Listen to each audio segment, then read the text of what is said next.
Vous aussi, quand vous voulez manger votre McDonald's, vous mettez sur la piste cyclable? Ah, c'est ce qu'a choisi de faire ce camion. Un professionnel de la route, donc on est tranquille sur une piste cyclable. Ici, il y a une route particulièrement roulante, hein, où il y a les entrées et sorties d'autoroute. Hein. Donc là, ici, c'est le McDonald's, une ancienne gare. Et voici ce que vous arrivez. Donc là, on est réinséré sur la route et on voit que la ville a fait le choix, ou la commune, de ne pas protéger cet espace et donc de le rendre, de ne pas le surélever. Et on voit que de suite, il y a des camions qui veulent prendre toute la place. Il va m'expliquer tranquillement, je vais avoir quelques échanges avec lui, et puis il va m'expliquer que je pouvais monter sur le trottoir après tout, ou alors que je pouvais passer par l'autre côté, enfin je sais pas trop. Voilà. Donc là, il y a quand même deux voies de circulation, on va bien le voir dans ce que je vais traverser, donc moi je suis obligé du coup de faire hyper gaffe pour traverser. Il y a trois voies, pardon, il n'y a pas deux voies. Donc il a préféré ne pas se mettre, s'arrêter sur le bas-côté, pour s'arrêter sur la voie de droite véhiculaire. Il a préféré s'arrêter sur la piste cyclable et donc déranger, hein, il dérange quand même là au final, hein, parce qu'il déporte un peu, plutôt que de prendre complètement la voie, alors qu'il y a trois voies. Donc voilà.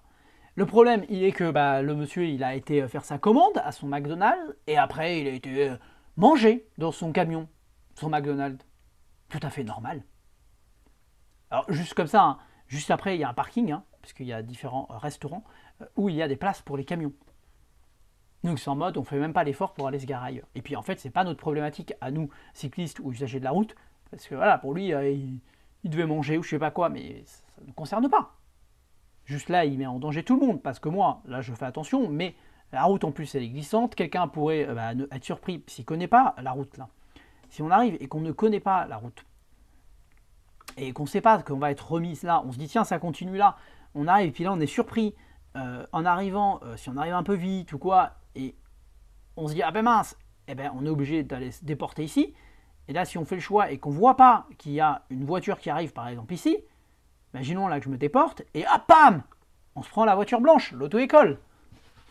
Tout ça parce que le monsieur il est garé là et qu'il a décidé de se garer là. C'est incompréhensible. C'est vraiment incompréhensible. Je ne comprends pas. C'est totalement égoïste et totalement inutile. Donc là, clairement, malheureusement, tant qu'on aura des voies cyclables, et ça se reproduira tout le temps. Donc il faut absolument que les villes prennent leur obligation, en fait, hein, ou les communes, et donc, qu'elles prennent. Je vais refaire la phrase parce qu'elle n'est pas très claire. Il faut absolument que les villes ou que les communes prennent conscience de cela et qu'elles évitent au maximum la construction de voies cyclables et qu'elles privilégient la piste cyclable et protéger donc les pistes. Ici, il manque des potelets de chaque côté pour éviter justement le stationnement sauvage.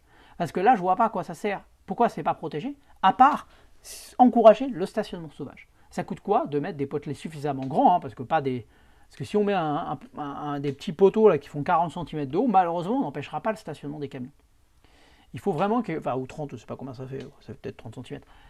Mais il faut vraiment quelque chose d'énorme en termes de taille pour vraiment ne pas être embêté et pour vraiment pas avoir ce genre de problématique. Voilà. Bon, sur ce, je vous dis bonne route à tous, faites attention à vous, et puis j'espère que les villes prendront un jour conscience qu'il faut maximiser au maximum ça fait beaucoup de maximum, les pistes cyclables. A très bientôt.